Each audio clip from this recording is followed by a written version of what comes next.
This is episode 422 and it's powered by Shocks, the world's leading pioneer in open-ear headphones. They've got some big news as well. The Shocks Christmas sale is here.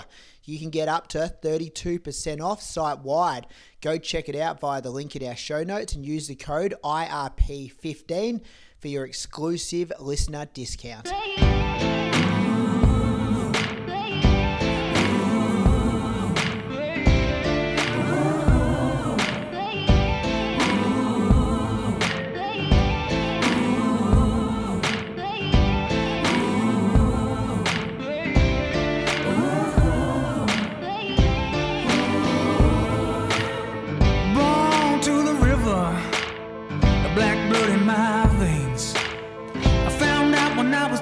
Child, that your skin can bring you so much pain.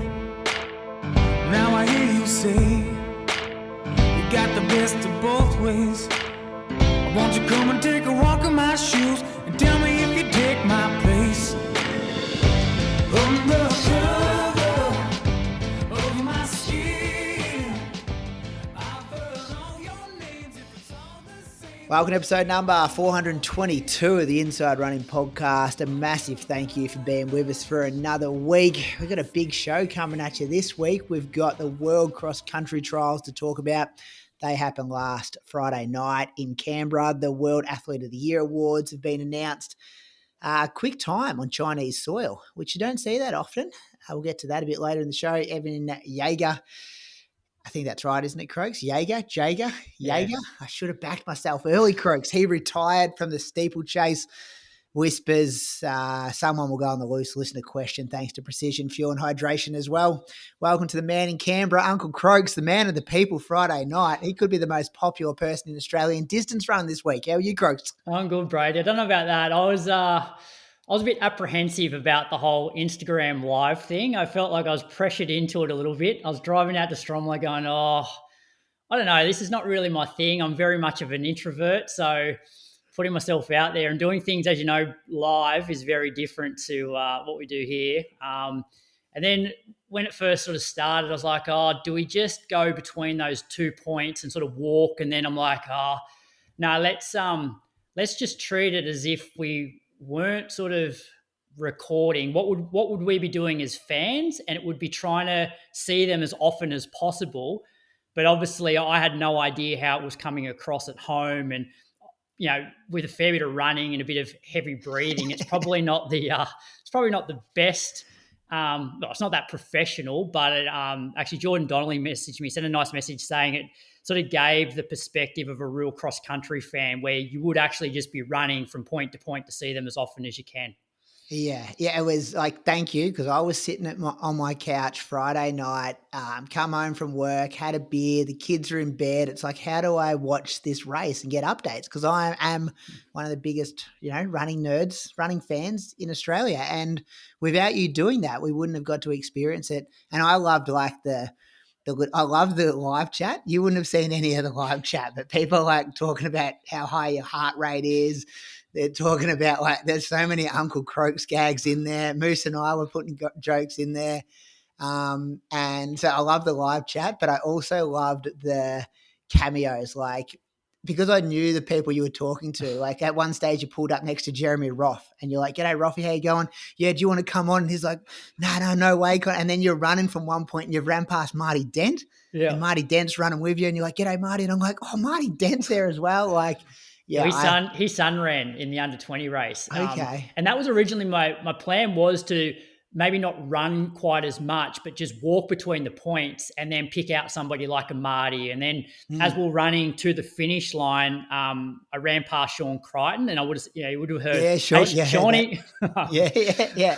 Yeah. I love that. I felt like I was a spectator at the World Cross Country Championships. Yeah. And look, as much as I didn't really want to do it, at the end of the night, I was buzzing. I didn't sleep great Friday night because it takes a while to sort of come down from that. But driving home, as a fan of the sport, to be able to then after the race just go and have a chat with Seth and Morgan McDonald and Cam and Leanne, you're sort of pretty lucky, I guess, to be in that sort of, or in this position to do that. Oh, and you watch your interviews and like we're not like a media partner at all for Athletics Australia. I wish we were. We've reached out to them a number of times. They're just not at all interested in working with us, which is okay. Like we're happy to be independent and do our own thing, and we thank our supporters. But your interviews were so much more detailed, and the athletes relax so much more with you as well, and like have jokes and stuff. So, yeah, I love the roaming croaks component of it afterwards as well. That was really good. So, well done. Thanks to Nitter as well for giving Nitter up. was I great. suppose he could have easily just positioned himself on part of a course and enjoyed the event, and instead he sort of gave up that hour to follow me around and Oh, he was in hold your the ear. Watch this. He was calling yeah. things, and I was messaging him before it because I knew you were a bit uncomfortable, and I'm I was like, maybe just make Nitter the main man, like just you hold the camera and videotape him. So I was saying to him, I'm like, come on, but everyone's sitting at home, like this has to be good, fellas, which it really was. So It was yeah, nice. We got a few exclusives out of the interviews as well, with like Leanne dropping the date of her next marathon. yeah, she's on road to Sydney this week. I'm not sure, was she meant to do that? Oh, I don't know. Yeah, I'm like, I hope she didn't get in trouble. And then Morgan McDonald, that was an exclusive, who his new coach is. Yeah. So like that's what I meant. Like the Athletics Australia media people in the paid positions, they didn't get that stuff. Like they got first crack at those people, didn't ask those questions, and then here you are rolling around with Instagram Live, and you get them. So, good work. Hey, Croaks, I'm thinking this could be the first episode in 422 consecutive weekly episode weeks that our third co-host is not here at the beginning of the show. I don't know. I reckon there has been a few times where we've started Has and there? we've known that somebody's going to come in 10, 15 minutes late. Yeah, okay. I reckon, yeah. Maybe there has been. Okay, someone will correct me in the Patreon comments. They're pretty good at doing that. Tonight's But worth the wait, though, I reckon. it's worth the wait. So Moose isn't here. Moose, we just got a message off Moose not so long ago, just saying, hey, I'm going to be out of action for the recording tonight. So Croaks and I scrambled, and because we didn't have a lot of time, a lot of notice, he wasn't available for the actual recording time. But we're hoping that Cam Myers is going to join us for the majority of the episode in maybe like 25, 30 minutes time, give or take. He's literally had, 30 minutes notice, Croaks? Yeah, I reckon I messaged him at maybe close to 5 o'clock, and it's now 7:30. Yeah. So, but he didn't see it for a while, did he? That was the thing, yeah. So he'll be in the show. We'll do our weekly recaps. We'll get the patrons thanked. We'll go through some running news, and then hopefully, when we're up to the World Cross Country trials, he's popping in. Do you want to go first, though, Croaks? Your weekly sessions are back. Solid long runs back. You've had yourself a week. Yeah, so I had a bit of everything again, but I did do my first running session in, I think it's like 15, 16 weeks. So kicked off with Monday. Just did 50 odd minutes around Mulligan's. Actually pulled out the old Brooks Glycerin Max for this one. Another good shoe. You still got yours? Brooks Glycerin Max. It's the real big boy, big chunky. Yeah, recovery. We got that when we got the Ghost, didn't we? Yeah. Yep, I do. So I wore that one. So I was 424s for 11.5K, and then that afternoon just jumped on the bike for 65 minutes, just at a pretty sort of aerobic effort, so nothing too hard. And then on Tuesday morning, I was umming and ahhing, like I was itching to start back running sessions because I'd been jogging for a couple of weeks and I hadn't had any issues with my calf. But I was like, no, just be patient. Like, you're feeling good with your running, your fitness isn't bad, so just do another bike session. So I did that. I did 2 by 20 minutes with 4 minutes easy or fairly easy in between. That was actually a pretty tough session because those 20 minutes were sort of, I guess, threshold. So I was working reasonably hard. That afternoon, went to the gym, bumped into Dick Telford, actually, Cam's coach. So I had a good chat with him before heading to the track to do my own coaching. Wednesday was 70 minutes, so at 4:18s for that one. So that got me just over 16K. Then a bit of a shorter run on the Thursday, so another 50 minutes at 4:22s. And then Friday morning, I was like, all right, I'm going to do a session, but it's going to be a fairly sort of cruisy session. So I ended up doing 4 by 6 minutes on the treadmill. ran the first rep at 16k an hour, which is like 345s, and then the next 3 reps at 16.5k an hour, which is like 337s, all off a minute recovery. Felt fine. Calves were fine. Heart rate was actually like really low. Like sometimes I'm sort of questioning my heart rate data a bit, because I was just like, am I really that fit that my heart rate is that low? Like I don't reckon I hit 150. Or maybe low 150 at the highest for this session. So yeah, that was Friday morning. Then obviously Friday night we're out at Stromlo, and I probably ended up running another, I don't know, 3 kilometers worth. With some of it was actually pretty solid running. So I was a little bit worried, given I'd done a session that morning, that there was just going to be a bit too much sort of load through the calf, but pulled up reasonably well. And then on Saturday morning, Nidda and Nidda's nephew, so there was 2 Nitschkis, they came over along with Adrian Potter, and I took them for a run through Mulligan. So we did an hour at 4:18. So that was enjoyable. Jumped on the bike that afternoon for another easy hour, and then Sunday yesterday did an hour 45. Average 4:11s for this, which it's probably faster than it needed to be. Heart rate data says it wasn't too difficult, and I was still feeling fairly good at the end of it. So for me, in terms of running, it was how many Ks? I think I ran just over 90. 80. Is that right? Did 10 No, hours of here we go. exercise, 90, just under 95k for the week, with one day of no running. So, assuming if I was to run on that Tuesday, which I will tomorrow, I'll do a treadmill session. I'm probably on, pro rata, like 110k for the week. So this like Medio pace has got you at 4:03 for the long run, and then heart rate average 137 with 300 meters of climbing. Yeah. So I don't know. Like I feel like sometimes, and it's day to day, that sometimes I feel like the heart rate's maybe like, I don't know, 5 beats too low or what, but Could it just be fitness from the bike? I don't know. Like I'm feeling fairly good. The only issue I have had during the week was, although that session was fairly comfortable, because I haven't done anything fast and I haven't been in super shoes, my calves, I have had a little bit of DOMs, like good DOMs, like not injury DOMs, but I've had a little bit of that. So my goal for the next few weeks is to do 2 sessions a week, but have them really, really comfortable and focus more on just that sort of 100 to 110k a week of running, plus topping it up with probably 3 hours on the bike plus a gym session. Yeah, it's good. That's sensible. And that heart rate for those workouts, like 142, 144 average. Yeah. So I might have to, I don't know what it is, because I do I think I read the manual where after you're meant to wash it, I think between runs, wash the sweat off it. And then try and just. I never do that. No, you don't do any of that? No. I think sometimes when it gets low on charge, it can be a bit inaccurate. Okay. But I'm talking I've had a similar issue where I can't get it up on the elliptical anymore.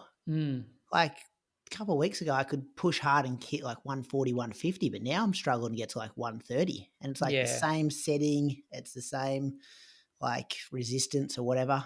Most of the runs have been feeling comfortable. So, I think the heart rate's probably fairly accurate given just how I feel running. But I just need to start to obviously add a bit of quality. And I was saying this to Nidda on Saturday. One thing I do want to start doing, which I think I'll get a lot of bang for buck, is strides once or twice a week, because I feel like if I keep my sessions really controlled, but I'm doing regular strides, those strides are going to, I think I can probably race fairly well off just controlled sessions, but having done some mechanical strides, which are pretty low risk. Yeah. Big, and takes you 5 minutes at the end of your run. Form improves, big bang for your buck. Yeah.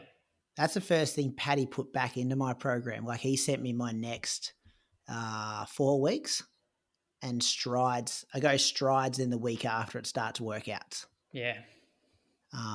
Which is good. How many Ks? 95. 95, yeah. 95, good week, plus a live stream. That's worth a few Ks. What about, there was one point where you like were hammering it to get there, and like I thought it would like a bit like bad viewing because the phone's bouncing around and stuff, but it wasn't making me sick in my lounge room here in Moama.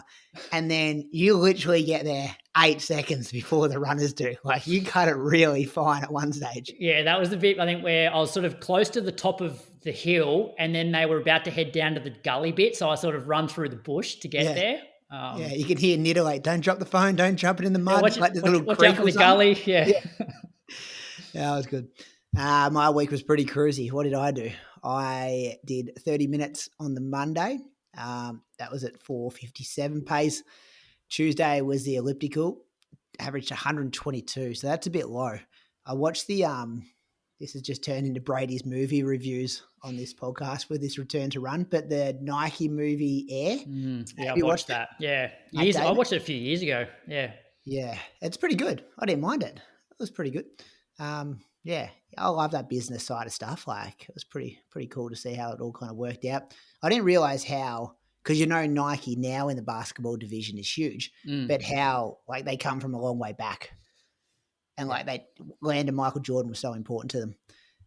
Wednesday was 35 minutes, then back on the elliptical. Thursday, Friday was 35 minutes. So there we go. That's probably the longest run I've done in a while. Saturday was an hour on the elliptical again, and then Sunday was 35 minutes as well. So on my Sunday run, I was like 15 minutes in, and then this bike come from behind me, and I was like, oh, yeah, who's this bike rider? And then they kind of like paused like right on my shoulder, and I turned around, and it was Archie's dad, Anthony, and then Archie was just behind him doing his long run. So I got to run with them for like 15 minutes. You should have seen the smile on my face. I'm like, the boys are back. We're back here. Archie's out of retirement. Archie is well and truly. I don't know if he's been listening to this podcast and he's copped a couple of stray bullets over the last couple of months, but it's amazing what a win at the paddle steamer race does for your confidence. It can really bring you up, can't it? And I did this is like the last 3K with them. And if you asked me like what pace were you running, I would have been like 4:10s, like 4:05s. This is really fast, but it was 4:34, 4:30, 4:23. But my heart rate was getting up to 146, 150, 155.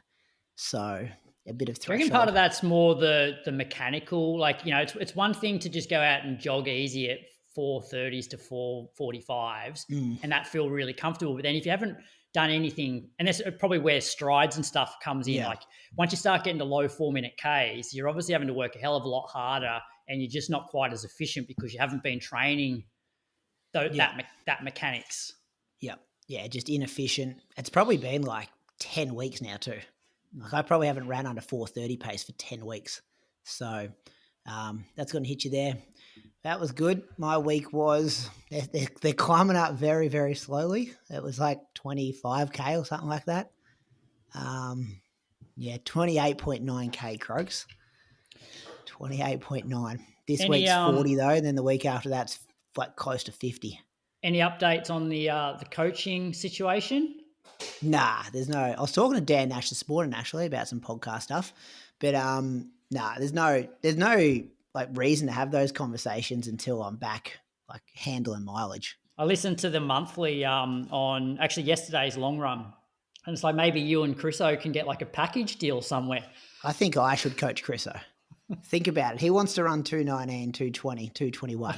How many people out there in the world have landed in that window as much as I have? Yeah. Probably nobody. I am like a 219, a 221 specialist. Well, maybe I should coach him. Look at the Rob Wilson progression. Just take 2 minutes off every marathon. How many times have you landed in between 219 and 221?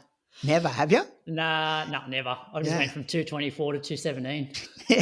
Is your second fastest marathon really 224? Oh no, sorry. That was then that was Canberra in old shoes. So 224 in Canberra is worth probably a 221. My 221 it was in old shoes. But my second quickest now was Gold Coast, the year that I paced and then finished it off.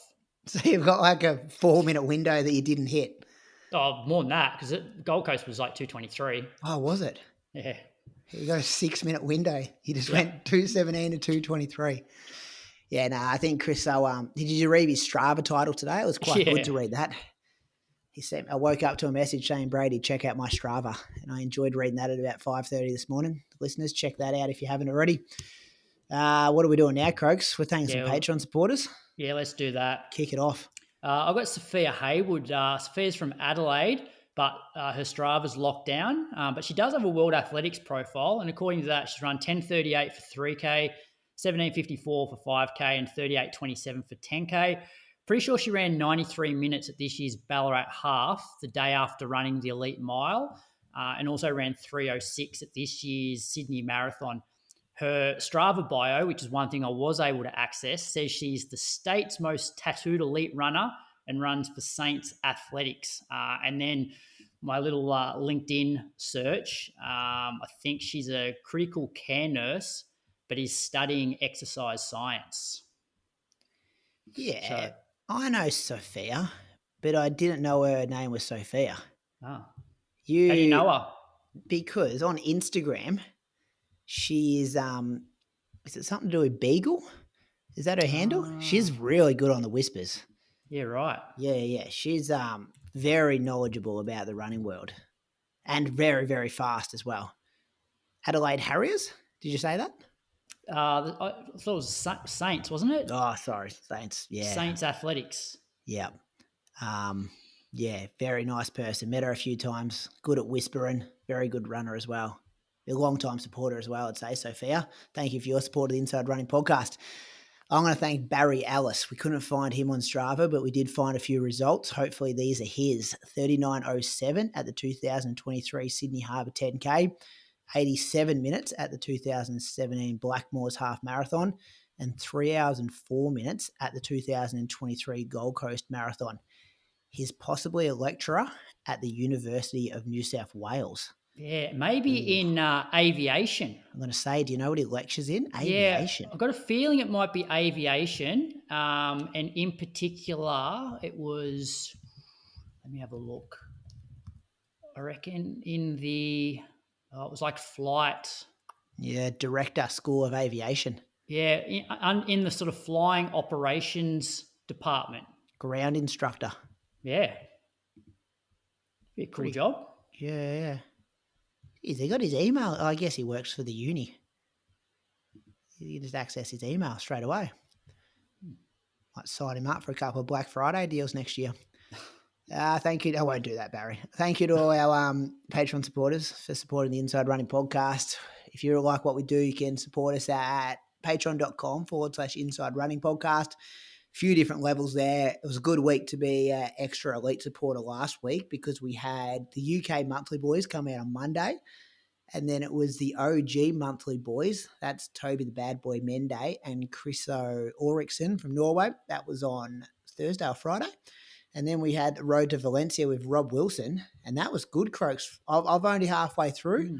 I haven't quite got to the PhD student yet talking about heat gains, but just reading the comments on Patreon, very informative. I loved it. He was he was very knowledgeable, and I reckon there was some pretty good takeaways from what he was saying, and even like just describing like Rob's results from the start of the study to the end of the study, like his heart rate. So his heart rate when he was running 16K an hour at the start of the study was the same as what he was when he was running 17K an hour at the end of the study. Just changes in sweat rates and reduction in the amount of like in the percentage of like sodium that he was actually losing. So more of his sweat was water, not salts. And so I learned a lot. Yeah, you're going to listen to that and be like, make yourself a better runner, aren't you? Yeah, well, it just goes to show that like there is, like you can get fitter through heat. And that's where like I've always, actually there's a listener question that we'll get to one week, but it comes down to the whole, would you prefer to train in summer for a marathon that you're then going to go to somewhere cold versus training in cold and potentially going somewhere warm? And like, I have no doubt that part of the reason why I ran so well in Lake Biwa was because I was training like through Christmas, like December, January in pretty warm conditions. And then when I went to Lake Biwa, even though it was a pretty warm day for Lake Biwa, it felt cold, and I just gained so much more fitness through the heat. Yeah, we'll get to that question in the next couple of weeks because I know I've seen that on the list and it's going to be good leading into summer. What do you want to do next, Croaks? Do you want to go for a shoe review? Yeah, thanks to Mizuno, they sent us the Hyperwarp Pure. I didn't know a lot about this shoe until it arrived at my house and then got it out of the box. And I don't know, like occasionally a wow shoe comes along and you're like, this is usually it's wow because it's something different these days. So like you pull shoes out and you go, okay, I don't have one of these in my rotation in my shoe cupboard at the moment. And this is a lightweight racing shoe. So similar to the one from Asics, would that be the only other one in this ballpark, Croaks, you reckon? Yeah, it is, yeah. So Moose has sent through. So Moose actually did a 5K race on the weekend in this shoe and sent it through. I put it on for the last 5 minutes of my 30 minutes today I just wanted to get in it. I know I didn't do workout pace in it, but I thought I can at least talk about the fit of it.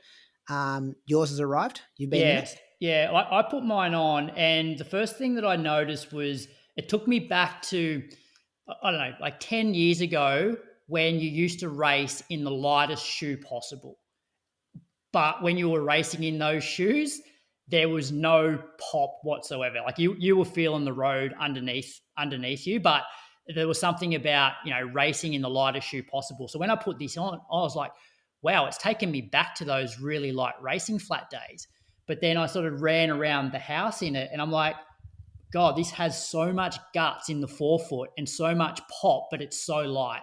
And straight away I was like, if I had to run a 5K or race a 5K, this would be my shoe because it is lighter than any other super shoe that I've got, but somehow they've managed to put a heap of pop into the forefoot, which when you think about, racing a 5K, you're probably not going to be like striking the heel as much as you would like in the marathon. So they've done a really good job with that.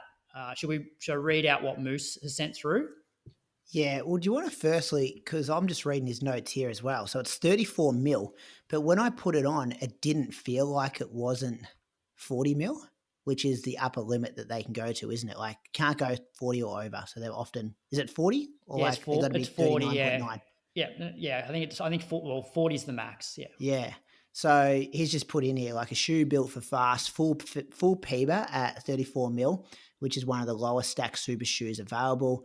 It's how they keep things so light while still using such a brilliant outer sole. But yeah, as I said, I put this on and ran in it for 5 minutes and I just assumed it was 40 mils. So that kind of surprises me a bit just reading this out now. Yeah, he said, so it fits like a spike. And he actually really liked how his size 12 fits for the track race that he did. For longer road races, I'd prefer a more generous fit, but this shape gives a grip it and rip it feel. And so, yeah, like for those that are going to buy this shoe, like it probably is like half a size on the short side for what you'd probably want to go up half a size. But because Moose actually messaged us when I told him, I said, oh, this shoe seems really good. He goes, oh, does yours seem to be like on the small side? And I was like, yeah, maybe, but I reckon I'd be okay for a 5K. So, but if you want to run, I guess, longer than 5K, maybe go up half a size. Yeah, I was the same. I got it out of the box and I looked at it and saying, oh, this looks, I initially put it straight up to the shoe that I was wearing at the time because I'm like, this looks a bit too small for me. But then when I was in it today, not once did I think this shoe is too small for me. Yeah, and look, I put it on with another Mizuno shoe that I had, and there wasn't much difference to where my toe ended. Yeah. I get it looked like that too because it's so light. Like there'd just be less shoe. Yeah. And then Moose then said, like, why isn't it 40 mil? That's the obvious question. He said, well, it's designed for shorter distance races and 40 mil would have been too unstable for that kind of speed. Softness isn't everything and fast running is often better with a firmer underfoot feel. This is not firm by any means, but it's not sloppy like the Metaspeed Ray feels. And that's a similar weighted shoe as we mentioned earlier. He ripped it. What did he run? 15.25, 15.22 for 5K. Yeah. Which I messaged him straight away. I was like, Moose, like back under sub 15:30. That's a good run. Yeah, Maybe you should be. Poor Moose, he's in the old trap, though, of comparing himself to where he used to be. Yeah, the first thing he goes, I used to run under 15 minutes easily. You're like, Yeah. well, I don't think, has he done that in the last 5 years? I don't know. Yeah. I don't think he's broken 15 for a long time. So you can't go comparing yourself to 2018 Moose. Yeah. And look, this next sentence or two is probably one of the most important things because it comes down to the grip. And I don't know about you, Brady, but I've always struggled to find a super shoe on the track that doesn't slip when it's a bit wet. So he said here, by far the best grip of any race shoe right now, a wet track, and it felt like a spike.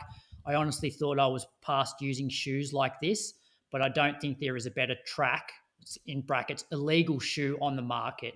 And I guess what he's saying there is when you pick it up, it's so light, you think, I can't get in a shoe that's this light. And I would probably be the same with most shoes. But as I said, when you actually put it on and you feel how much is underneath you, you don't feel like you don't really feel the ground underneath you like you did in the old light. Oh, no, it still feels like a super shoe. Yeah. And we said the weight, 137 grams. We hadn't said the weight. Which is insane. So you're looking at, there's not many super shoes that are under 200, is there? Not really sure on the weights. Yeah, I've got a couple in front of me. What's this one say? Nike Air Zoom Alpha Fly Next Percent 3 weighs around 198 grams. This all depends on what size and stuff you have. Yeah. But it's significantly lighter than anything you've put on, but it still has the super shoe feel. Yeah. This is, who would buy this, Croaks, is the person that, the people that still love doing track races, but they're not going to be in the A grade heat. They want to still get the super shoe advantage, but they do not want to wreck their calves and Achilles wearing spikes. And they can get onto this. They can do workouts in it during the week so they can get used to it before getting into a track race. You can smack a fast 5K park run in this. The park run crowd would absolutely love this shoe. Is the trend now because when the Metaspeed Ray came out, everyone was like, it's too light for the longer distances. But then Andy would use it to run half marathons in. Dan Nash is talking about using it to run Valencia Marathon in. I don't think you can box this shoe as it's just like a 5K shoe. No, well, especially for lighter people. I asked Nitter about this shoe on Saturday, and he said that Tommy didn't obviously have enough time to wear it in the lead up to Valencia. I'm not saying he would have wore it at Valencia, but from what I've heard on Shoe Geeks, Tommy always talks about weight's an issue for him. So he would love this kind of shoe where it's super light, even size 13 for him, but still actually feel like it's got a bit of guts. Comes out December 5th too. So this week. So I'm not sure how many units they've got, but if that resonates with you, any of that stuff we just said, I'd be getting in quick to purchase this shoe, because could be shoe of the year, Croaks. It's late, it's December, but it could be someone's shoe of the year out there. I've got to start thinking about that voting at the end of the year. There's some details and stuff on their website, but obviously you can't purchase it yet. Massive thanks to Mizuno for their support of the Inside Running podcast. Let's go to running news. Thanks to Axel Coffee, our running news partner every week. I wonder how the opening of the Surrey Hill store went, Croaks. Saw a couple of listeners sending through photos. Oh, did they? Yep. Rory, he sent me a photo saying thanks for the free coffee on Saturday. Well, maybe somebody from Axel can let us know if many IRP listeners drop by. Do you reckon you'd cash in a free one? I reckon Axel supports your favourite podcast. I reckon there'd be listeners there who probably just paid for it too. I know you would cash in the free one. You'd have Viv coming in separately, and then Collis would come in after her. Lily have to pull a shift as well. Speaking of deals, how'd you go Black Friday? Did you get your dishwasher?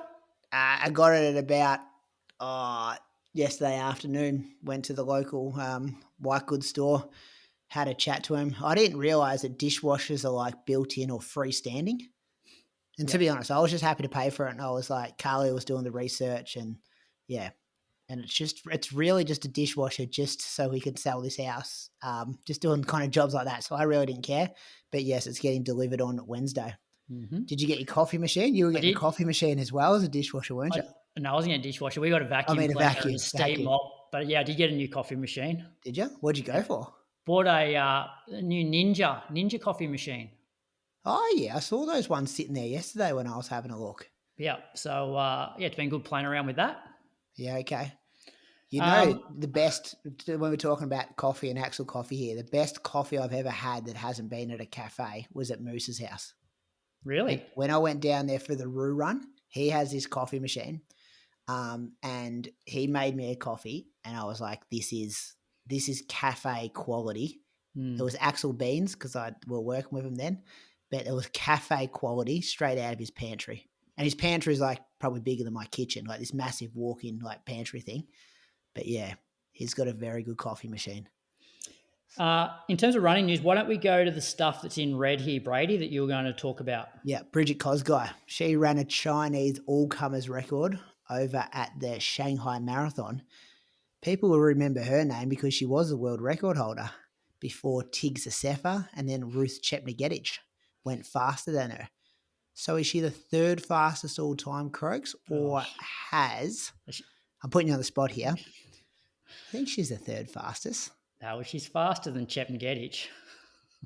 No, Chepngetich is the world record holder. Yeah, she's the dodgy one though, isn't she? Yeah, but is Safana's son, did she also go under Bridget Kosgei's old world record? Not sure off the top of my head. Anyway, I will look it up. I'll look up the rankings. She ran Sydney this year and got beaten by Safana's son, so we've seen her on the local streets. She ran a Chinese all-comers record. She ran 2:16:36 to win the Shanghai Marathon. She finished second at this year's Sydney Marathon as well. Looked up the prize money. She got $45,000 for the win. This is US dollars, and another $10,000 for breaking the course record. While you're on her profile, if you possibly got that up, can you also tell me what else she did this year? So I think this is extremely smart. A bit of a late in the year cash grab marathon where because she's done Sydney. I assume she did something in April, like a big major then, and then she's gone, you know what, I'm gonna dip in again and pick up another 50,000 US. All right, so she's ranked 4th on the all-time list. And did I get it right? Ruth Tigz Assefa. Yep. Safana's son. Yep. And then in terms of this year, let's have a look what she's done. Results from this year. It's only Hamburg. Oh, yeah. Did she win that? No, she finished second in Hamburg, ran 2:18:26, then 2:18:56 at Sydney, and then 2:16 in Shanghai. Okay. It's not a bad group of, pretty consistent. Yeah, but they must have dropped her from the majors because she didn't have a great last couple of years. And remember London, she pulled out like 800 meters in that year. Yeah, and look, I think in the article it said that it was her fastest time in, I'm going to say like 3 years maybe. Let me have a look here. She ran 2:16:02 in Tokyo when she won in 2022. Yeah, okay. So is that 3? Yeah, so 3 years. She's back in shape. Yeah. Back in shape. Good to see Bridget Kosgei running well over there in China. Quick shout out to the Open Run Pro 2 from Shocks. If you're a runner, this is the gear upgrade that you've been waiting for. With its open ear design, you can hear your surroundings while staying fully in the zone. You stay safe, you stay focused, and you stay aware.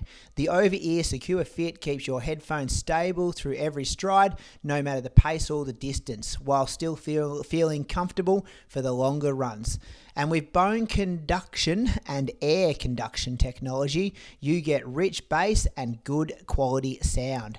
The Shocks Christmas sale is now live with up to 32% off. Go check it out via the link in our show notes and use the code IRP15 for your exclusive listener discount. Other bit of news I had, Evan Jager, he announced his retirement. He is the North American record holder over the 3K steeple, and was in that. Was he Bowerman? It was always Bowerman Track Club, wasn't he, with Jerry? He was, yep. Yeah, long blonde hair, had the headband, famous. When you think about this guy, you think about the time he tripped at the Paris Diamond League and ran 8 minutes, 0.45. Yeah. And it's like, that's a significant, not many people have gone under 8 minutes. And he was winning, wasn't he? And he was tripped over the winning, last and it was steeple. the last hurdle, and he got past then, but got up, still ran 8 flat 0.45, which is his PB and North American record. So you'd have to say that he's a sub 8 minute runner if he didn't fall. Olympic silver medalist in 2016 and 2017 world champs bronze medalist. So the other thing I always think about him is one of the smoothest movers you'll ever see. Just those really like long legs, just bounding along. Very, very good. Do you reckon like George Beamish would have been inspired by him in the steeple when he was deciding to move to that event? Yeah, maybe. I reckon he inspired a lot of non-Africans, that's for sure. Because he was sort of the pin-up boy there for a while. Like, because he ran quick over other distances as well. I'll just look up his world, because I reckon he was a low 330, 1500 meter runner. I reckon he's broken 13 minutes probably for 5K, which you sort of expect. Like if you're running 8 minutes for the steeple, let's have a look here. PBs, 1500, 332, 5K, 1302, 735 for the 3K. Yeah. I just remember like when Bauman was so strong, like he was one of the main characters in that group. Yeah, there was him, and there was Woody Kincaid, and Grant Fisher. Yeah. Like it was like a list of superheroes, wasn't it? It was. Now they're cooked, aren't they, Bauman? The Bauman babes have left, and now I think most of the guys have left. They're all retiring. Yeah. I don't know what's going on. Which are the big Nike groups now? Well, didn't they start a couple of them? They started a couple of them. Because obviously there was a breakaway, like when Jess was being coached by Peter Julian, I think it was, with who was there? What's his name? Oh. Our guest will know. Let me introduce him, Croaks, because he's just appeared. I feel like he knows this knowledge. He knows where these new Nike groups are popping up. He is a 3:29 1500 metre runner, the under 20 world record holder in the mile. He's got a PB of 3:47.4. He's also an equal Australian record holder in that event. He holds the under 20 Australian records for 1K, 1500 mile and 3K. Tokyo World Champs representative and winner of last Friday night's World Cross Country Trials. Welcome back to the Inside Running Podcast, Cam Myers. Hey, how's it going? Good, thank you. Yourself? Yeah, good, thank you. Tell me about where's the new Nike groups popping up, Cam? Just answer this. There's one in Provo, Utah. That's right. That's coached by Diljit, and that's primarily like a women's group, but they're pretty successful at the moment. And then obviously, Flagstaff have a group with Mike Smith, which is mostly milers actually, but I think Ropp still runs with them, even at like 39, I think he is, which is pretty impressive. Craig Engels was the guy I was thinking of, Brady, that used to train in Jess's group. Was he down as well? No, he was in Union, but he's actually with Mike Smith's guys now in Flagstaff, which is pretty cool. Yeah, okay. Look at that shoe collection, Brady, in the back there, Cam. Those are the shoes I haven't worn yet. Any like prototypes in there? No prototypes in there. No, most of the prototypes are worn, I guess. Is this your bedroom, Cam, in the background here?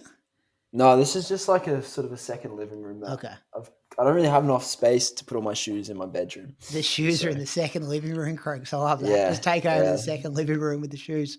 Exactly. Awesome. Good stuff there. Hey, congratulations on the win on Friday night. Yeah, thank you. I was happy with that. A bit shocked, and I think a lot of our listeners would have seen your interview with Croaks afterwards, and I think he said, "Did you give yourself any chance at all?" And you just said, "No, I gave myself no chance at all to win that race." But you managed to. Yeah. Yeah, I didn't really have any expectations going in. I think it was more just about like, I'm preparing pretty specifically for this 5K. So I thought having an over distance hit out can't really do me any harm. And I think putting myself in an uncomfortable position in a 10K was going to do me pretty good. So yeah, that was kind of the goal. Because Cam, I saw you at the track just before you headed up to Perisher for this training stint, and I said, "Oh, what do you got coming up?" And you're like, "Oh, think I might have a run at like World Cross Trial. And that's the reason why I didn't probably think you were a contender, because just the tone of your voice, you're like, oh, yeah, I'm just going to sort of do it for shits and giggles just to sort of see where my fitness Yeah. is at. Yeah. Well, I'd only really been training for like 4 weeks, I reckon, at that point. And then, I mean, this is only, I think, like maybe my 8th week back of like running. So, yeah, I didn't really think that I would pick up as quick as I did. But I guess when you don't miss much over a period of years, you generally get back pretty quickly. And after Tokyo, Cam, did you sort of sit down and do a bit of like a post-season review? And Yeah. out of that review, has anything changed in your training? I wouldn't say like major sort of tweaks. It's more, I guess, the things that we're targeting and like when we're targeting them. And I think having sort of the base building phase go a little bit longer is probably going to be pretty good, and that sort of ties in with cross trials, I guess. It's pretty similar all in all. Last year I targeted the 3K, and that was in December, like maybe the second week of December. But I think the problem with targeting a 3K so early is you end up doing sort of specific work for that maybe like 2-3 weeks out, and so your actual like base period is probably only like 6 to 8 weeks long. And like you compare that to the Europeans who get like 3 months of that, and I'm like, that probably doesn't so much show at the start of the season, but maybe towards the end of the season, that's something that's becomes a factor. Yeah. Yeah. So I would say it's more just about the periodization generally has gotten a little bit changed a little bit in just how we're going to sort of structure our year and how we're going to train around that. Did you get nervous on Friday night, Cam? Like an unknown and like very, very good men's field as well there of some proven cross-country runners? Yeah, I would say I wasn't really nervous for the competition. It was just more nervous of like, you just know you're going to hurt. And I think 10K is a lot of unknown because like we really didn't prepare. Like I was talking to Dick maybe a couple of days before, and we were like, we really didn't prepare in the way that you would prepare if you were running your best 10K. Like I didn't do any really longer reps, sort of like at a sustained sort of effort. I think the closest I did was probably or the furthest I did was probably like a mile. And I'm like, that's not really cutting it, I guess, when you're going to go and run 10K. But in the end, it probably was fine. But it's just like, in terms of preparation, it probably wasn't like ideal for my best 10K. So I knew that like I'd get to 5K feeling okay. And then the last 3K was going to be pretty hard. So, yeah.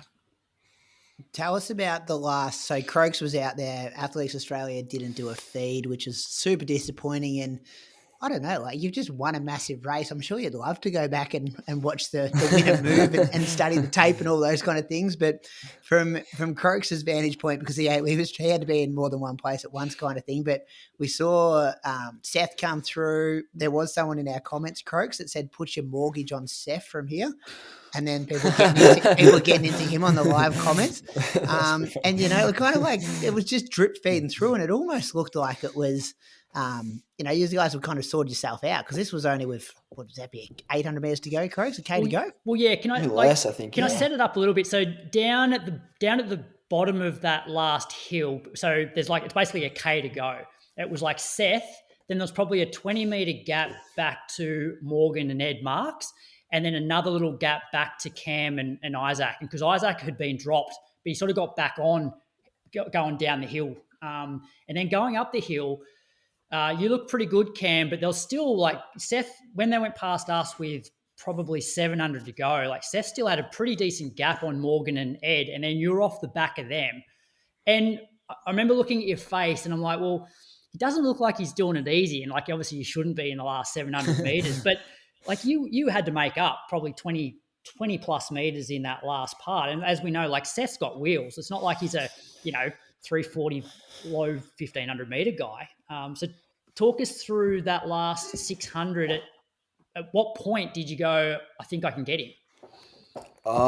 Yeah, I sort of think at no point did I really think that I was going to get him, but I sort of realized that I probably could get Morgan and Ed when Isaac sort of went around me down the bottom, which was probably like a K and a half to go.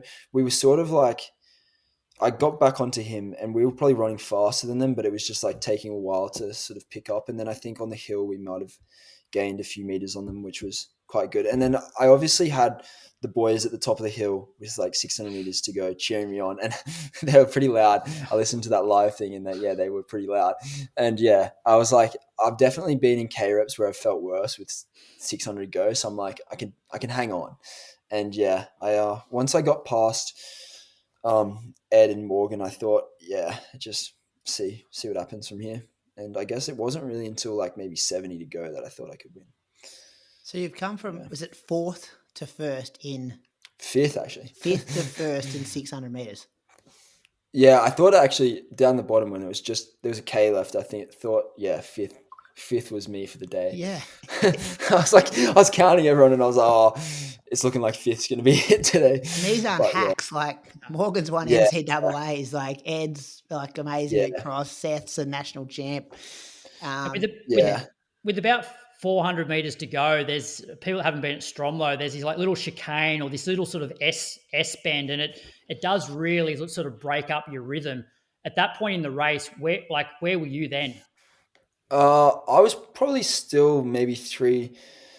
I reckon I got to, so the S bend is weird. It's like maybe total is probably like 100 meters, but it's like 25 meters until you get to the big bend, and then you probably have like 30 meters out of it. So I felt like I was still probably like a couple meters off Morgan and Ed getting to the actual bend, but then obviously they got to slow down. And if you can get sort of on the back of them, you can kind of take sort of the best like tangent and kind of get past them, which is what I was able to do. I mean, we have this saying in our group, it's like win the S bend, you win the race. And I didn't win the S bend, but I think if you can sort of take the right tangent, you can get around people pretty easily there, because you do have to pretty much come to a stop almost. And Canberra boys, tell me about these poles. Like I've raced it a couple of times, never noticed any poles. Is it a local thing? No. There's yellow poles every 100 meters of the course. Okay. So like if you get really down bad in a race, you're counting the poles. Okay. You're counting every 100 meters, you know exactly how far you got. And that's the hard part, is like even in the middle of the race, you're counting, like, you know exactly how far you've gone to the 100 meter. Mm. So they're around the whole loop, every 100 meters. The whole loop, every 100 meters, and you know exactly how far you've gone. Which is pretty cool. Which is a pretty cool training tool, like to know where, if you want to run 500 meter reps or whatever. Yeah, and so like I knew exactly when we got up the top of the hill, and you hit like there's a pole at 600 meters. Like I know exactly where that is and how far I've got, which kind of helps. And are they marked? Like, does it say 600 to go, 500 to go, 400 to go, or if you just it doesn't say 400 to go, times, but you know that. I think it actually, if you there's like I think there's actually like a little metal thing maybe at the bottom of it that might say like it might. I don't think it says 600 to go, but it might have the actual distance on it, and then. Yeah, there's a little like map. Let's just say you and Leanne definitely had home ground advantages here. Yeah. I don't know if Seth was paying attention to these yellow poles. No, yeah. And to be fair, Seth, like I feel like when you're out the front, you don't like you're probably not getting like the most out of yourself because you don't really know like what you got to do. And I mean, he's probably obviously hurting, but he probably had another gear that he just didn't really get a chance to use. Should we go through the results, Brady? Yeah. Just before, this man's not in the results, but Dave McNeil putting in a move early. I was happy to see that. I told you last week on the show, I'm like, Dave ain't going up there just to jog at the back. He was a threat, and it was good to see him put in the first move. And then, was it Seth at the start of the last lap? Yeah, Seth was at the start of the last lap. I think the thing is, making a move so early at Stromlo is just so hard to hold on. Like that's why I think Rambo's run in 2023 was like unreal. Because to hold on at Stromlo running like as fast as he did that first lap is just, I can't even comprehend that. Yeah. But before Seth's move, like in that last lap, like it really had broken down to like a group of 7. So there was, well, you obviously got the win, 29.43. Seth was second, 29.44. Morgan McDonald was third, Ed Marks fourth, Isaac Hayne fifth, and then Tommy DeCano was sixth. There was only 15 seconds separating the first 5, and Josh Phillips was there for a long time. So there was like a group of 7 until sort of the big moves were made. Jimmy Whelan was a DNS. I believe he's focusing on Zatopek. Probably didn't think he was as well suited to cross country. And Cam, you might be able to tell me more, but when we first got to Stromlo and I was on the crit track, saw everybody sort of warming up, and then I sort of heard this thud, and I looked to my right and I saw Zach Faccioni on the ground, and then almost looked like he was having like a bit of a seizure. And then Mottram came over and sort of like said, "You're right." And I thought I heard he said, "I think I've sort of hit my head." And then Zach obviously didn't run, which is, I guess disappointing for him because he was the Australian cross country champ and probably was hoping to be in the mix for those sort of top 6 positions. Did you hear anything about that? I didn't see it happen exactly, but I did hear, pretty similar thing. Yeah. Just maybe that he passed out, or Yeah. which I think, obviously probably smart not to run. Yeah. In So I obviously with those circumstances. Yes, I hope he's okay. In the women's race, Leanne cleared out fairly quickly, which from a live or Instagram live point of view, sort of made things a little bit easier because because even the men's race, once it starts to get split up, you don't have much time to get from one point to the other. But probably 2 laps in, Leanne was like well out in front. She won in 33:36. Holly Campbell was second, 34:20. And then it was Bronte Oates, Caitlin Adams, Clara Dess, and then Ruby Smee. That was the top 6. Quickly just go through under 20s. We'll talk about Leanne's run after. In the men's 8K, Caden Elliott I think he runs from Bankstown, got the win, 24:53. Campbell Brooks second, 24:57, and Lachlan Moore third, 24:58. And the women's 6K, Libby Mante was first, 20:40. Isabella Valinotti was 20:48, and Piper Anderson, who I believe is 15, and Louis McAfee will be happy that she's got a shout out. She was third in 20:50. Yeah, what about his threatening message he sent to us? Like, you better give her a shout out on the show this week. Oh, I didn't think it was that threatening. It was more like, if you mention her, I'm more likely to keep listening. Hey, why do they run the men's and women's together? Because I reckon that's an advantage for Leanne. Like, she sits with a couple of fellas, isn't a sit I don't duck think out they front. had the people that they, as many as they probably wanted to have. Participants, you mean, in the women's race? Yeah, well, just generally, like, I don't know how many was in 2023, which obviously is a little bit different because it's a home World Cross, but it just seems like the numbers weren't as big as we've seen in previous years, which I guess is a little bit disappointing, but yeah. Yeah, like you talked about Jimmy Whelan, Jack Rayner wasn't there, Stewie, Ali Pashley, like a lot of people have decided, I think a lot of people decided too that going to World Cross is an option for them, so why would you go? Which that was your spot as well, Cam. So you've decided on the relay. You're in the super team. Jess Hull getting your DMs. She's been trying to put a team together. She did actually. So I think Jess, and then I think Lyndon, because she ran at FSU, which obviously Tallahassee, so she'll have the home course advantage there, which will be nice. And then I don't know if Ollie's planning to do it or Spencer's planning to do it. But yeah, I think we'll have a very good team. Yeah. And you'll have a couple of indoor races while you're over there? Yeah, the plan is to run a 3K again, and then also the mile at Milrose. Are they before or after? They're after? They're after, yeah. So I think it actually works really well because I think like 2K cross country is pretty applicable to a 3K, and then stepping down to the mile, which should work pretty well. Yeah. So yeah. So top 2 were auto. So you've given up your spots. So Seth and Morgan got the auto spots there. Leanne and Holly Campbell for the women's. Then we have selectors' discretion for the final 4 spots, Croaks. Yeah. So from what I understand, I'm assuming Kai Robinson's put in an exemption. Cam, you probably know more about this than I do, but I assume Kai's put one in. I believe have to has, but I believe it's going to depend on, obviously running a marathon 4 weeks or so before is probably not ideal. So he may not be interested in World Cross. But I believe Jack Rayner's hasn't nominated for World Cross. So I reckon the team would then be, you go Seth, Morgan, Ed Marks, Isaac, and then potentially Isaac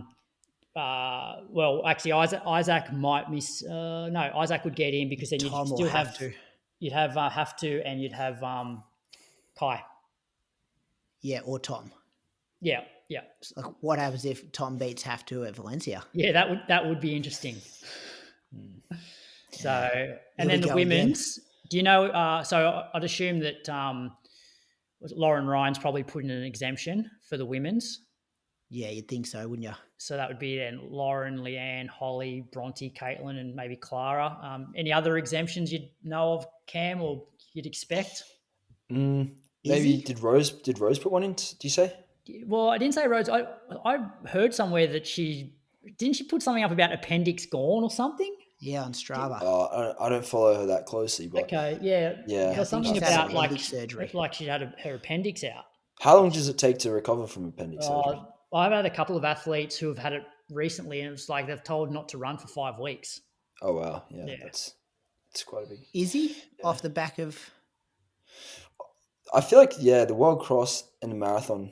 I mean, it's obviously short turnaround, but like you're going to be pretty fit regardless. So, I mean, I think at least for Have to. I mean, Have to is a very, very good cross runner. So if he's in a position to run, he was our fastest or first across the line last time, wasn't it? World Cross. Yeah, just beat Ed Marks. Had that real good NCAA runs 2 years ago. Do we know why Sam Clifford didn't run? Yeah, not sure. No, not sure about Sam. Or even Adam Goddard. He's been running good 10Ks. Clifford, Adam Goddard. Yeah. Jimmy Hansen. Yeah. So Cam, before World Cross, Albie Thomas. Oh yeah. 5K, which traditionally Albie Thomas has been known for the mile, but you're going to light things up in a 5K there. Is that to have a crack at the Australian under-20 record of 13:25, I believe? Mizan Mahari set in 1999. Yeah, that's the plan. I want to pacing. Well, that's still up there. I haven't locked in anyone officially yet, but I mean, obviously I'm mates with Tom Powerfree, so I've been talking to him. He's an option. I've asked a few other people. Brady could probably get you 1,500 meters. What about Croaks and Josh Johnson, a couple of the old dogs? Oh, mate, Josh Johnson is not running. He's not running 164 second but lap. He's got good energy. He'll be right. Yeah. He can stay in the cheerleader zone. Okay. But no, I think the plan is to try and get someone to as close as I can to 3K at 8 flat, and then I guess pick up from there would be pretty nice. We'll put a call out now on the show. Anybody who's capable of 64s for 3K, reach out. We'll put you in touch with Cam. Yeah, any amount of distance is helpful. Very good. It can be a part of history. There's just not that many men out there, Croaks, who can run 8 minutes for 3K. No. Well, I feel like it also hurts because the RB Thomas is obviously the same night, and like you're getting a pretty good payday. I mean, yeah. Not that I wouldn't pay you if you pace me, but you're getting paid. You're getting paid better probably to win the race, and I think a lot of people are going to fancy their chances. And it's an Australian Mile Championship, so and it would be different. But this is what Bankstown could do for you: is they could potentially change it so that they have the mile before the 5K, and people could actually back up and pace. Yeah, as much as like I feel like I would like that, it's just like it takes too much away from the main events, I think, and that they should be the main events. Yeah, they've worked hard to make that the main event. Yeah, like they put a lot of incentives in. They got the wrestling belts. Like the Bankstown boys have done a great job with that event. Yeah, and I think it will be like still good regardless. Even if I can only get someone for 2K, I think it'll be a long 3K, but we'll have a crack. And Cam, I asked you on Friday night, Deke's 10,000 meter record of 28:50. You could go down and tempo Zatopek and break that. That record was set. That record was set in 1976. Yeah, that's old. I feel like some records are just better not broken. I think that has so much history. It's like when Mark Taylor declared when he reached Don Bradman's score of like 334 or something. You guys know that? Some things are just bit of cricket history for you. That's good. Yeah. Nah, you got to let him keep one, Deke. Do you see he's selling his house up there, Cam? Dick? In Canberra? Yeah, selling his house. Oh, wow. Croak sent it through yesterday. No, Zaka did. Zaka. I don't know why Zaka's looking at his house on realestate.com. It's a nice house. $8 million. Is he moving out of Canberra? I don't know. Cooked the barbecue there once. Croaks cooked the barbie there once. Wow. That's all we know. The house is for sale. All right, Cam, you're going to stick around with us for the rest of the show. We'll throw a few more questions at you, but we've got a few other segments we've got to get through. Croaks, you want to take us through these World Athletes of the Year awards? Yeah, so we spoke about this a few weeks ago when all the sort of nominations were out. And we spoke about particularly the women's track athlete of the year, that the two finalists were Sydney McLaughlin and Femke Bol. And there was no Beatrice Chibet, who had won the 5K and the 10K at World Champs. First female under 14 minutes for 5K. So I thought that she probably had a better year than both of those women. So the winners were announced, I think, last night. So the women's World Athlete of the Year was Sydney McLaughlin, which meant that she was also the women's track athlete of the year. The men's World Athlete of the Year was Mondo Duplantis, so he was obviously the field athlete of the year. Men's track was Emmanuel Wanyonyi, the 800-meter runner from Kenya.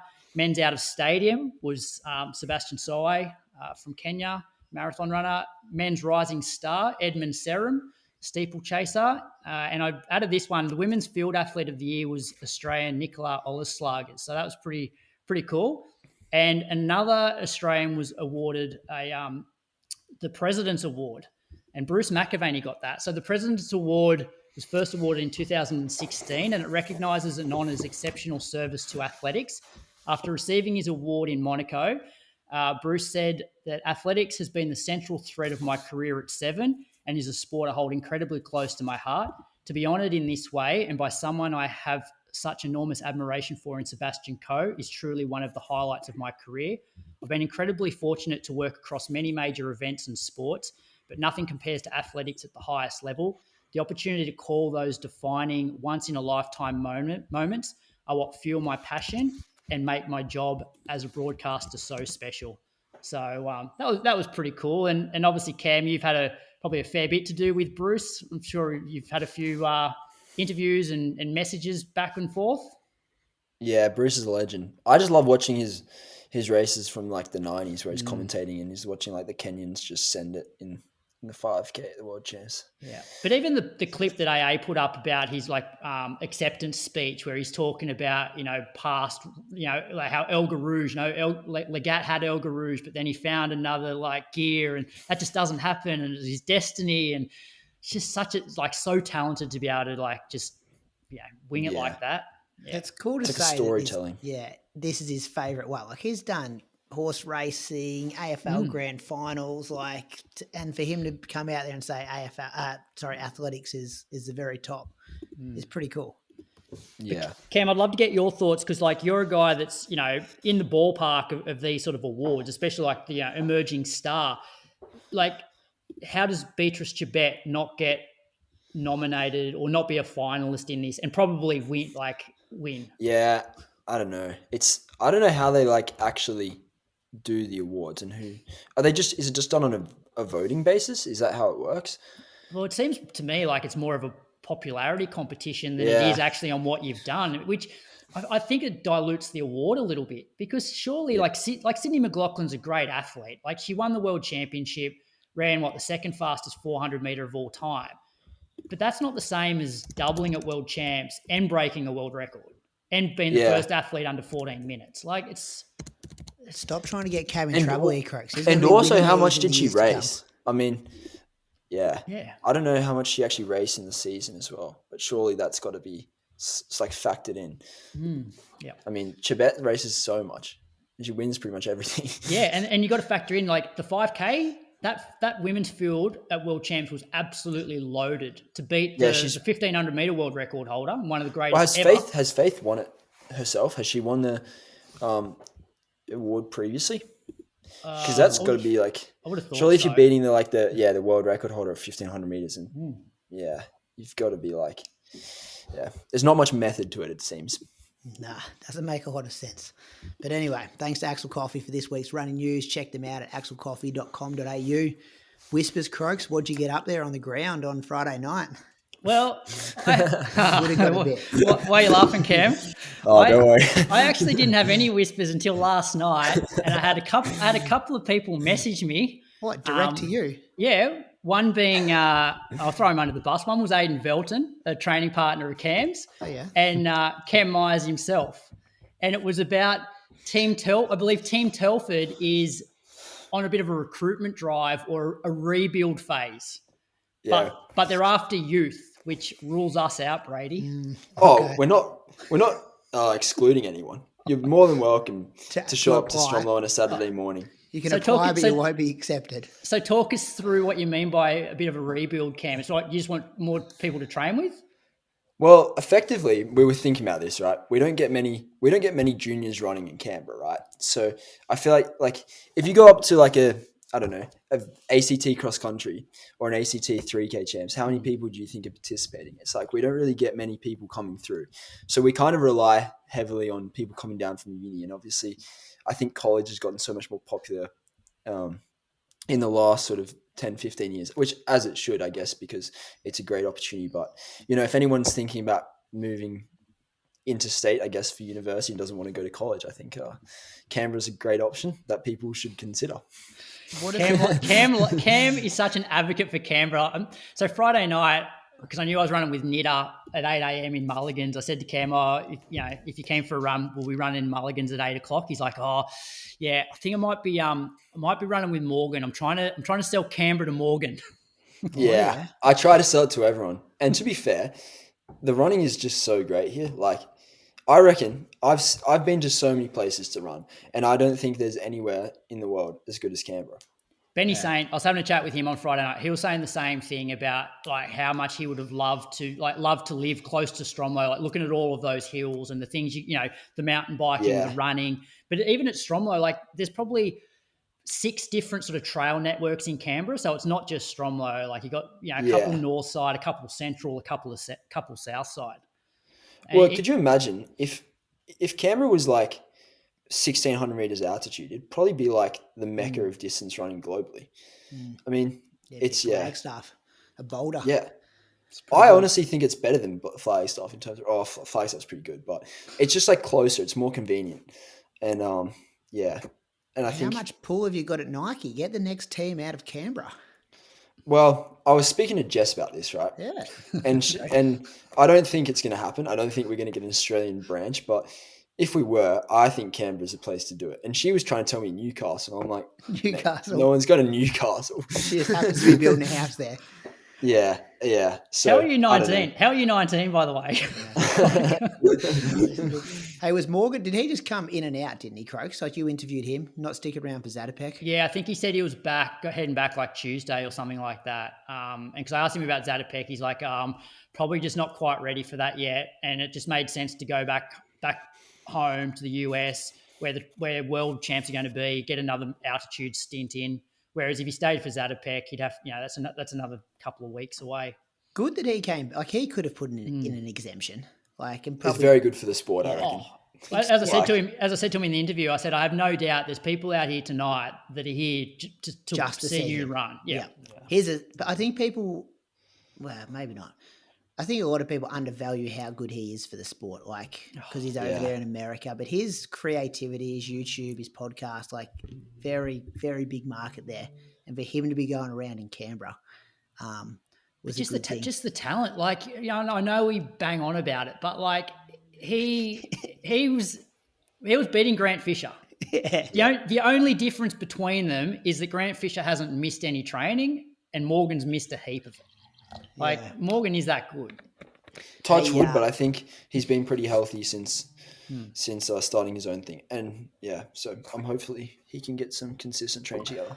Back with the college coach. I've got a guy for your recruitment, Cam. I've heard additional whispers about him as well, and he might be up for grabs, or he may have signed something. But just keep a watch on him. Is our man Jimmy Whelan, a 61-minute man? He's 28, 29, moved back to Australia. Don't know if he's settled in Melbourne. He might be keen for Canberra. He seems pretty settled in Melbourne, but just judging by his Instagram. Yeah, he likes taking photos of the river, but yeah. You got good. Generally, the more busy people seem, I feel like the less they like Canberra. I think Canberra's so good because like all you can really do is run, get coffee. I feel like to be fair, you can go hiking and ride mountain bikes and stuff, but like other than that, what do you really do in Canberra? Go to Perishaw. Go to the Raiders matches. Yeah, Raiders. That's true. Yeah. That's a occasionally you might get an AFL game. No, yeah. Okay. Is it Kiara? No, what's it called? Kiara? The Oval? No, Monica. Monica. Yeah. Monica. Yeah. All right. No whispers from you, Brady? No, I was just at home. I'm just saying, just put a watch on Jimmy Whelan, sponsorship, management, training group. Okay. Where's he going to land? That's my only That's whisper. a good question. Because he's Is that actually a whisper? Oh, are you asking a question? Just to watch this space. Okay, yeah. Let's just watch. Let's watch what Kitty wears at Zatopek. Well, I've seen. Do you have like the answer? Because it seems like you know the answer. No, I don't. Okay. I just present it as if I do know the answer sometimes. Yeah. Because some of his photos have shown a few different sort of shoe brands. I think he may have even like Aid Station. He blacked out like shoes on one of his photos. Yeah, just watch him. He's good at taking photos too. Brady on the loose, pretty easy one. That was the coverage of the World Cross Country Trials on Friday night. I'm just like back to the Morgan thing. Like he is a star. It's Friday night, main viewing. Cam, you're a star. Leanne's a star. Like if we can't get exposure to our stars, what are we doing? You can just be quiet through this next bit, Cam, because I don't want you getting in any trouble. But I'm a consumer of the sport. I'm a nerd of the sport. I sit down on a Friday night. I want to watch my sport, and I've got to rely on a 45-year-old who's never used Instagram Live before, walking around the course, trying to videotape it while he's nearly having a heart attack going up a hill. And he's doing that because he lives in the town and he's loves the sport like we all do. But there's paid people in these positions that's their job to promote the sport, to publicize the sport, to broadcast the sport. And like great for us. We came out of it going like, how good's Inside Running Podcast for providing a stream? But I'm like, it shouldn't be, Croaks' responsibility to do that on a Friday night. And we've tagged them in all our stuff, being like, you can use it, you can have it. Here's all the interviews. They go for way longer than the little ones they uploaded, and they just ignore it, which is weird. But yeah, I don't understand it. It's like, imagine if footy wasn't filmed and then someone had went and filmed it, and then you just ignore the people filming your product with all your stars running around. And we had mums and dads of athletes running saying like, thank you so much. I wasn't up there. Had so many people reaching out. But yeah, that's the governing body that needs to definitely lift in that department. Do you think it's just because they're losing money on like the cross trials in itself? Is like, because I wonder how much it actually costs to get Stromlo as a venue. Yeah, I'm not sure. Yeah, I'd have to look at the balance sheet to be able to. And then you're also charging $40 for entry, which isn't cheap. And is that what it was? $40. $40, and I'm like, you got like what? I don't know, 20 people in the women's, and then like 40 people in the men's, fair few juniors. Like surely you're at least breaking even through. And and maybe fees. Maybe a live stream's not cheap, and it wouldn't be cheap, especially if you want to do it like the ones they've done in the past with the drones and the buggies and stuff are high quality. But I reckon you sit there and go, you know what, we're not going to go all out on the high quality stream. Like if we had our time again, Croaks, I would have got 4 people at different spots in the course, and you could join the call, and I would have just had 4. Like we wouldn't have missed a move. But we were literally like talking about it Friday, like, oh, there's no stream. Croaks, get your phone out, get Nitter. Like, I don't know, maybe some creative thinking about we don't have the money to do a whole. Like we got people from America saying thank you so much for putting this video up, because it's that promotion as well. Like, how do we get? Yeah. People talking about like back to your point. No one, unless they were there, saw your kick. Like you went from fifth you're never going to first. grow the sport if you're not really showcasing it. Yeah, and even like promotion to get people from Canberra to come. I guess like I was speaking to my dietitian today, and she was like, yeah, she didn't know it was on, but she was like, she's watched it in the past, but she would have come out if she hadn't. Yeah. It was on the news tonight, Ken, the local news. But they just used some old track footage of you, and I think Leanne was running Bernie 10K. Some bit of file footage. But what annoys me, Brady, in terms of like trying to promote the sport is like I get it that AA don't like really. They don't appear to like us that much because they're happy to do like collabs. But we obviously had most of the race shown. Like, yeah, okay, admittedly, there's periods there where it's quite jumpy and you've got me like heavy breathing and that sort of thing. So that's not great footage. But I did probably 15 minutes worth of interviews after the race. Like, why not why not put those interviews up with Seth, with Dave McNeil, with Morgan McDonald, where Morgan actually tells the listeners his new coaching setup.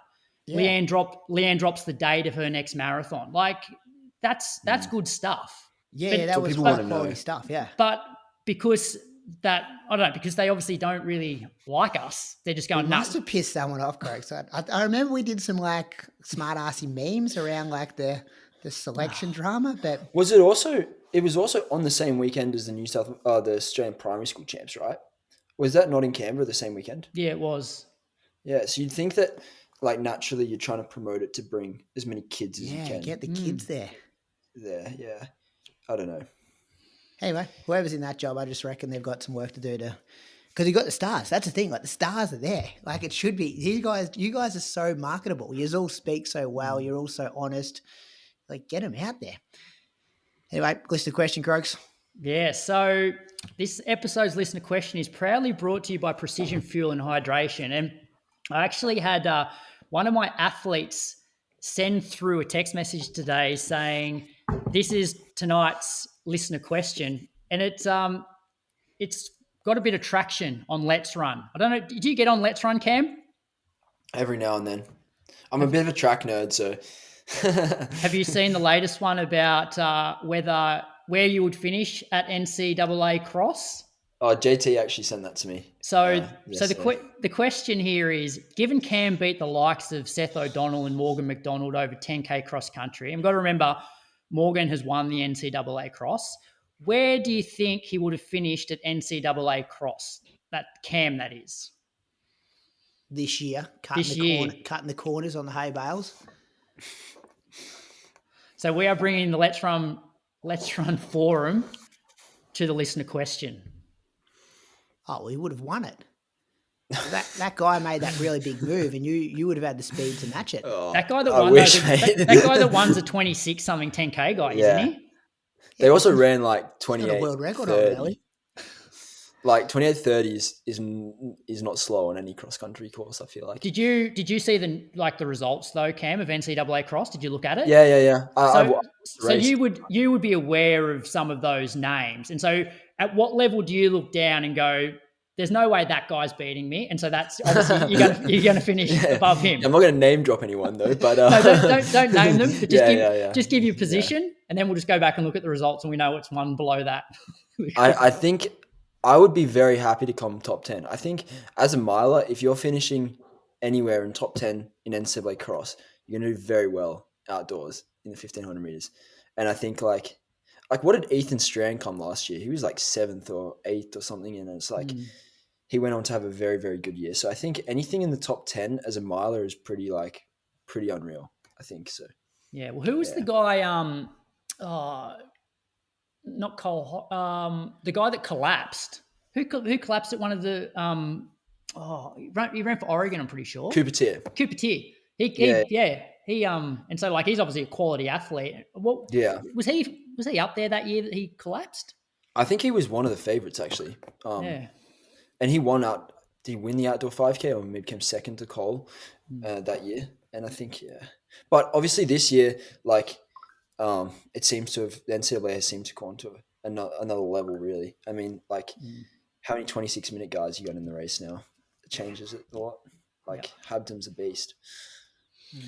I've got him winning it, Crooks. That's my answer anyway. Tell that to your athlete. Well, you didn't have him winning the trial last week. Yeah, because you told me he was just mucking around. You told me off air. Don't pick Cam. He's just take shits and giggles. You said doesn't even want to do it. Who did I pick? Morgan. Yeah. That's a safe pick. Yeah. Well, he hasn't been running that well. Moose had Seth and I had Ed Marks.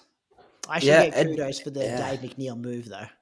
Yeah, that's good. That was a good prediction for me. I said on the live stream, I was always waiting for Ed to sort of make a bit of a move, knowing he doesn't have a really strong kick, but it sort of never came. But I guess he was just. Do you reckon he's going to run Zatopek? Ed Marks. Yeah, you'd think so.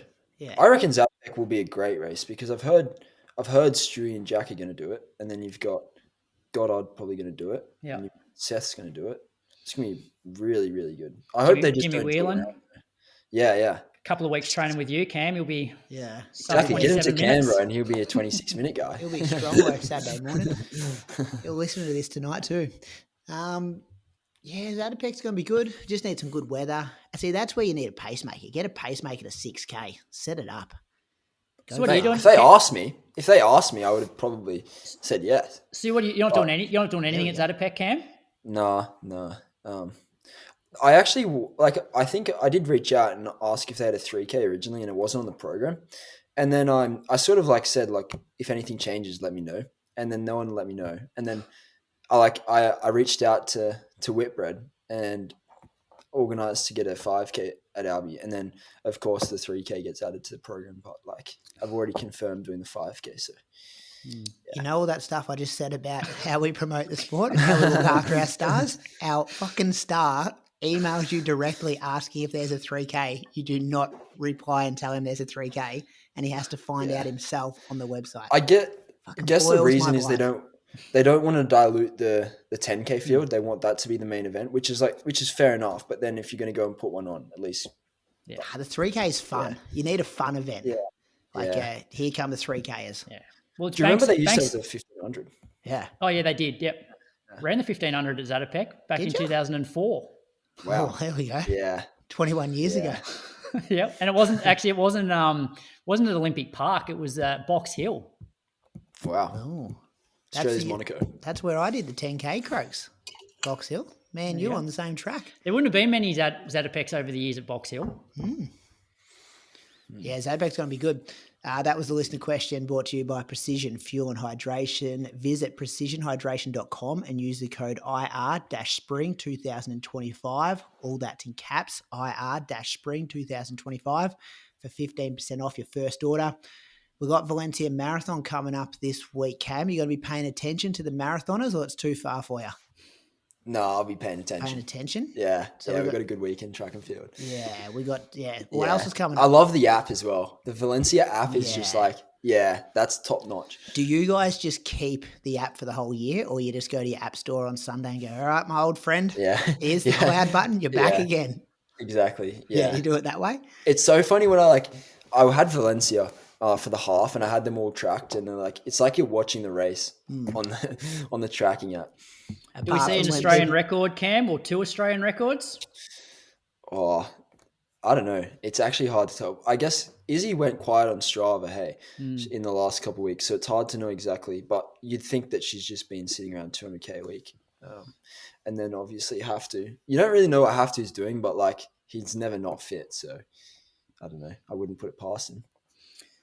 Did you see that photo we put up the other day? He was shredded.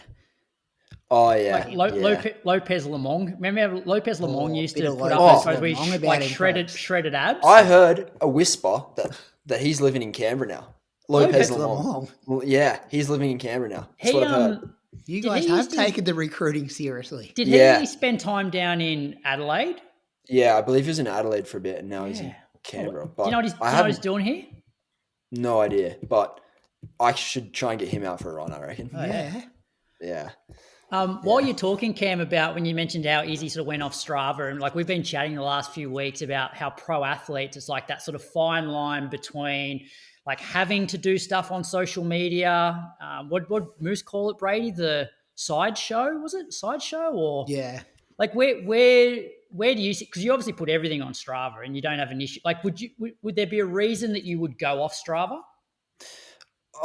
Maybe if Dick was really super rigid about how much of our training gets sort of out there, but he mentors a lot of coaches, so I feel like a lot of coaches in Australia already know pretty much exactly what I'm doing.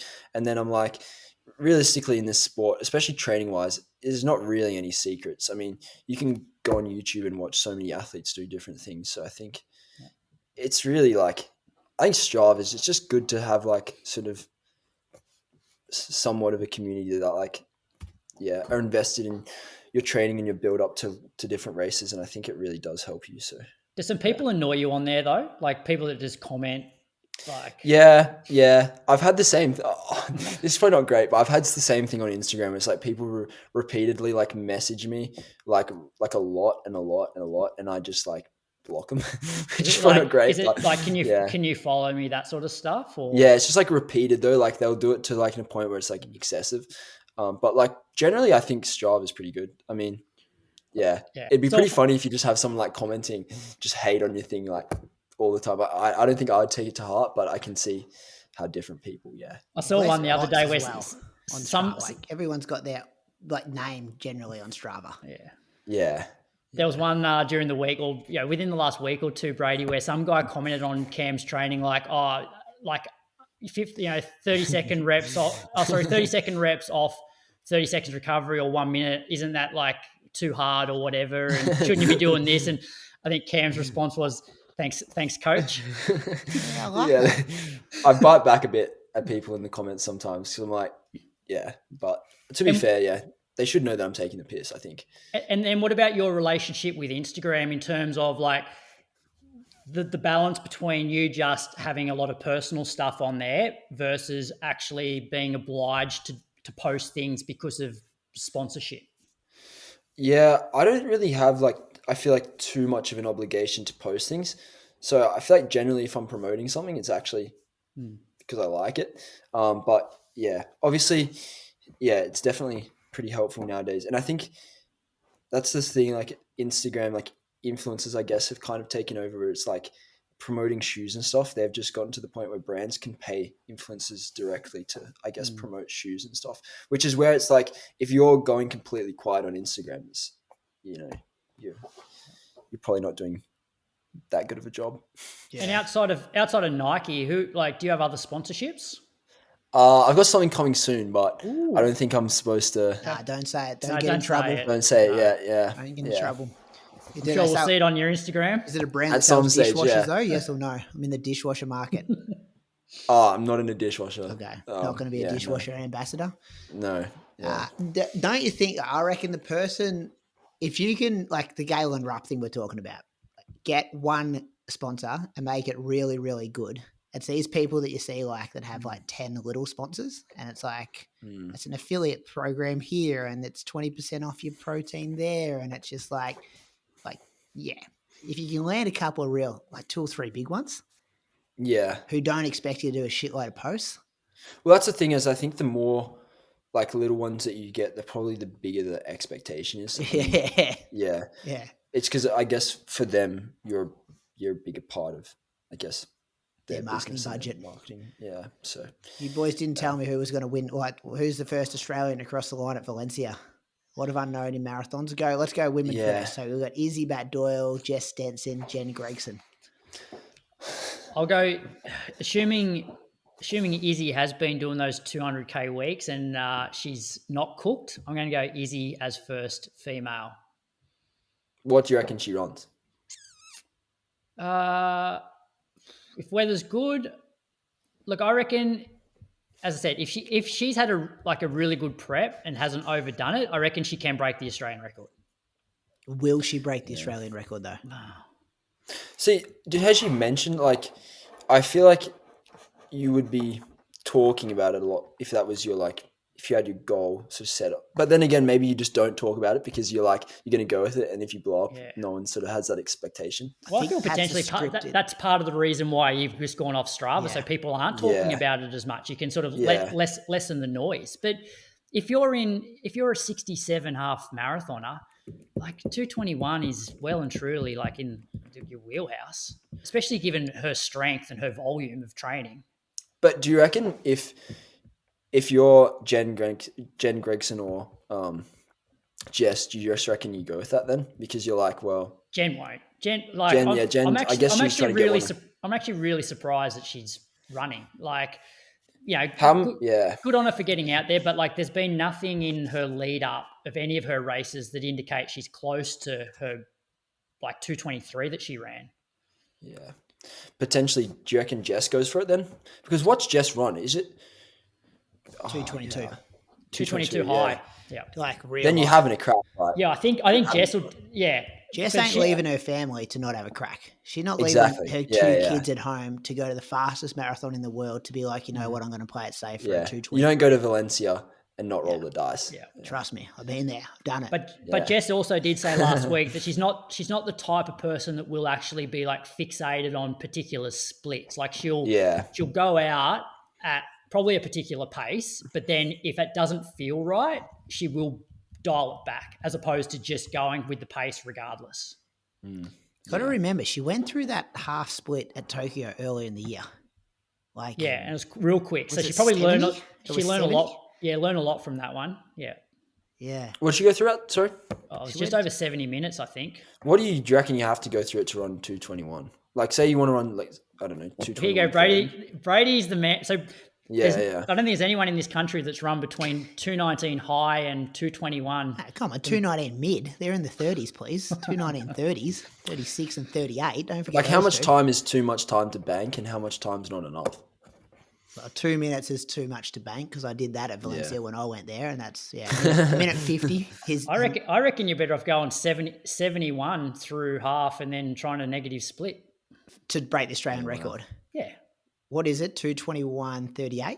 Something like that. Yeah. 30s, I think. And because you think about Izzy, so if Izzy's in 67 half shape, going through 71, it's like even slightly slower You're a than 30-minute 71. 10K runner. That's the crazy part. She's a 30-minute 10K runner. She's got to feel pretty easy.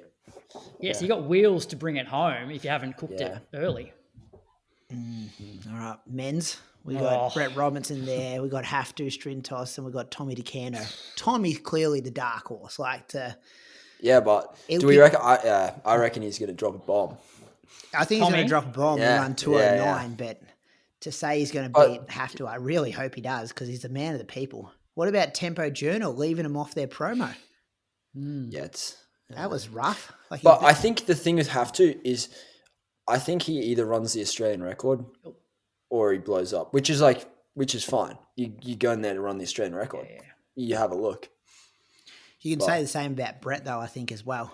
Do you reckon Brett goes for the Australian record or do you reckon he just tries to get one on the board and plays it a little bit safe? Well, I think this is a line in the sand moment for Brett that he needs to have a good run in the marathon. I looked at his, I did some research for this today. So he ran the 2:15 at Sydney, didn't run a marathon in 2:24 because he was quite injured. 2:23, he ran the 2:08, 2:10, and then 2:23 at Sydney, but that was hot and windy.